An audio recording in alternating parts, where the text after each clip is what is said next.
Palisa, nous vous avions accueilli quand vous avez fait la longue marche de plusieurs centaines de kilomètres jusqu'à Bruxelles. Et aujourd'hui, on vous retrouve devant l'Union européenne. Est-ce que vous pouvez nous dire pourquoi cette manifestation et quel message? Le message est que notre pays est utilisé, notre pays est mort. Nous devons réagir. Nous devons réagir. Il y a deux peace agreement qu'on a signé à Addis Abeba, considérant que les Congolais n'ont pas droit de dire quelque chose sur le Congo. Donc, nous sommes là, nous étions là pour dire que nous sommes contre le silence de l'Europe, parce que voir l'Europe qui est à la fenêtre toujours, à la fenêtre, donc il y a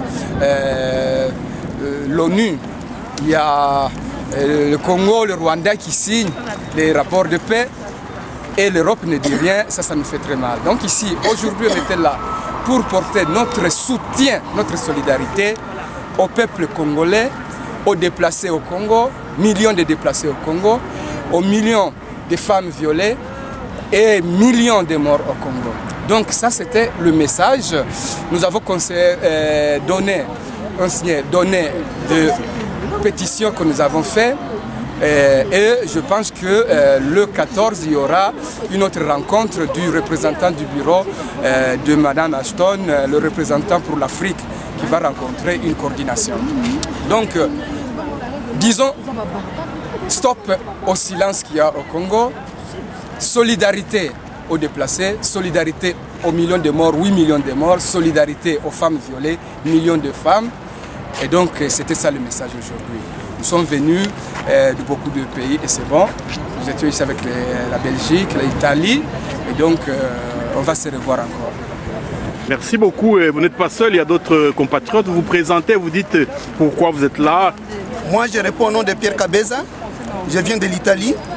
Je suis venu ici pour manifester contre le silence de la communauté internationale. Nous voulons dire que nous faisons partie d'une communauté internationale. Le Congo fait partie du monde. Et c'est étonnant qu'aujourd'hui, la situation du Congo est pire, très pire que la situation de la Syrie, très pire que la situation de l'Afghanistan, très pire que la Libye. Et nous sommes étonnés de trouver que le monde reste silencieux. Nous pensons que partout où il se fait la guerre injustement, les gens doivent réagir. Nous ne sommes pas d'accord avec ce silence de la communauté internationale.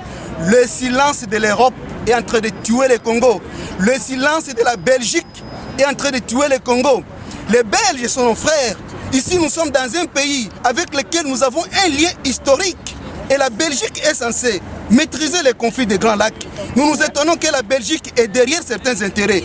Et nous pensons que ça, c'est la capitale de l'Europe. Quand la Belgique est silencieuse, c'est toute l'Europe qui est silencieuse. Et nous demandons à la Belgique de mettre au clair la situation des Grands Lacs. La Belgique connaît ce qui se passe au Congo, la Belgique connaît ce qui se passe au Rwanda, la Belgique connaît ce qui se passe au Burundi. Et nous disons, s'il y a dialogue au Congo, il doit y en avoir aussi au Rwanda.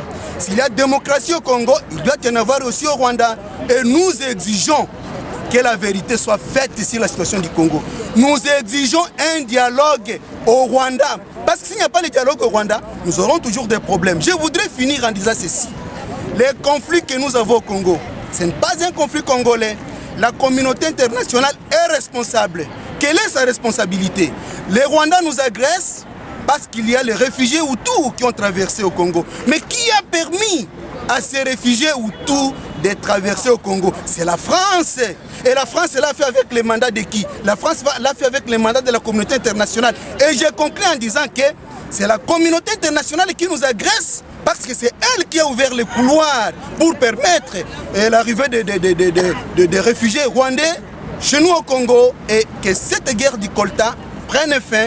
Et je termine en disant ceci, tout citoyen du monde qui utilise son téléphone portable, il doit savoir que ce téléphone est fait du Colta congolais et donc c'est un téléphone qui saigne du sang.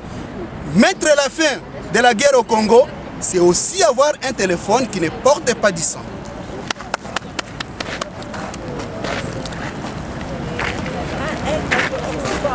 Pierre.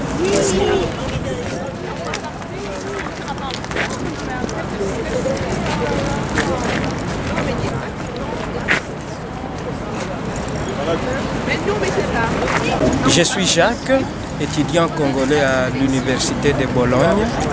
Je suis venu à Bruxelles justement pour manifester mon indignation. Le silence tue le Congo. 8 millions de morts, c'est trop.